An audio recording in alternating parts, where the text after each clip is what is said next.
তিক্ত হয়ে যাই, তাহলে হচ্ছে আমরা সিঙ্গেল যারা তারা শুধু সিঙ্গেলই থেকে যাব।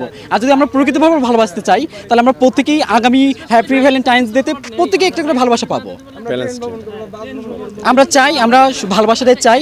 আর সিঙ্গেল আমাদের তো একটা বয়স হচ্ছে, মনের বয়স বলেও তো কিছু আছে, আমরা তো চাই, আমরা তো নতুন রূপে রূপান্তরিত হতে চাই, তাই না? আচ্ছা, প্রেম ভালোবাসা কোনো সংজ্ঞা না, এটা হচ্ছে মূলত হচ্ছে আমি জানি যে পবিত্র একটা বিষয় যেটা হয়তো স্বর্গ থেকে আসছে।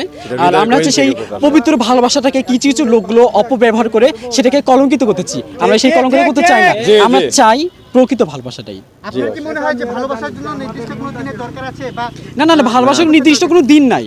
ভালোবাসা হচ্ছে, অনেকে বলে না এই ভালোবাসা বিভিন্ন ধরনের হয়, কখনো না। ভালোবাসা হচ্ছে এক অদ্বিতীয়। ভালোবাসাটা বিভিন্ন ক্ষেত্রে বিভিন্ন ধরনের হয় যায়। আমরা মায়ের প্রতি ভালোবাসা, বাবার প্রতি ভালোবাসা, প্রকৃতির ভালোবাসা, পাখির প্রতি ভালোবাসা, এই জন্য একজন ব্যক্তির প্রতি ভালোবাসা আছে, সেটা আমাদের ব্যক্তিগত লাইফও আছে বা আমাদের ফ্যামিলিগত লাইফটাও আছে।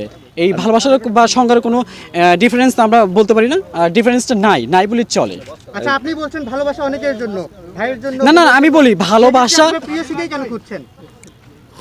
পিএসসি কেন খুঁজছি সেটা হচ্ছে, দেখেন আমাদের থেকে জন্ম থেকে সূত্র থেকে আদম হাওয়া কিন্তু মানে একে অপরের পারস্পরিকের জন্যই আমরা হচ্ছে বংশ বিস্তার হচ্ছে। আমরা আজকে এখানে আছি, কে না চায়? প্রতিটি ব্যক্তির একটা সঙ্গীর প্রয়োজন আছে, আমাদেরও ঠিক একটা সঙ্গীর প্রয়োজন আছে। কাউকে পাশে দরকার। হ্যাঁ, ব্যক্তিগত সঙ্গীটা। আমরা এখন সামনের দিকে এগোই। আমরা